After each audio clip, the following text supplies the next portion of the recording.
Huwag mong gayahin ng manok na pula. Ipin ko.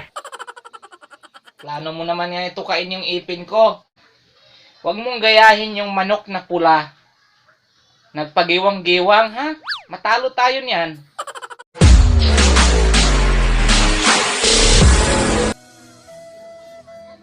Ano, Seo? Ha? Ano, Seo? Ay, tulog pa. Uy, gising. Tulog pa, oh.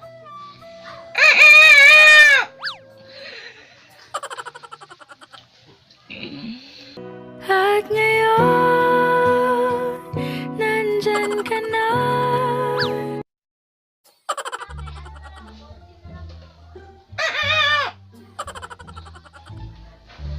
Ano na, Seo? Ha? Di ka na sisiw, eh. Manok ka na. Panay tulog ka pa, ha? Aga-aga na. Higa pa. Tulog ka pa ata. Higa, sige, tulog.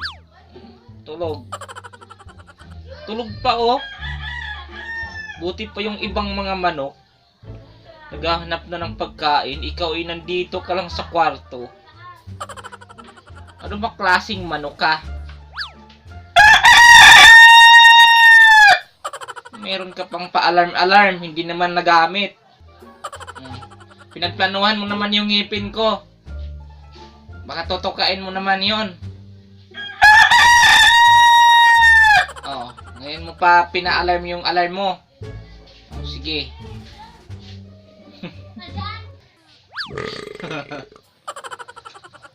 Sige, higa muna. Ano ba kasi ibig sabihin mo? Ha? Ha? Yung ibang mga manok nasa labas na, ikaw nandito pa sa loob ng kwarto? Ha? Turgis na yan.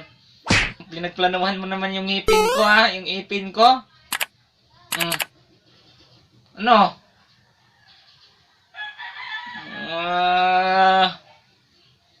Pariya.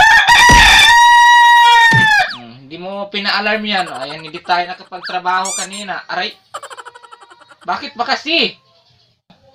Dapat ikaw yung gigising sa akin. Alas 3 pa, ginising mo sana ako. Hindi mo pinatugtog yung alarm mo. Ngayon mo pa ginamit yan? Eh, wala na eh. Oh. Late na nga tayo. Hindi na tayo nakapagtrabaho. Dahil, ano? Hindi ako gigising. Hindi na ako makapagtrabaho eh. Ngayon mo pa pina-alarm yung... Sabi ko sa'yo, alas 3 mag-alarm ka eh. Anong oras na ngayon? Ha? Anong plano mo? Ha? Uy!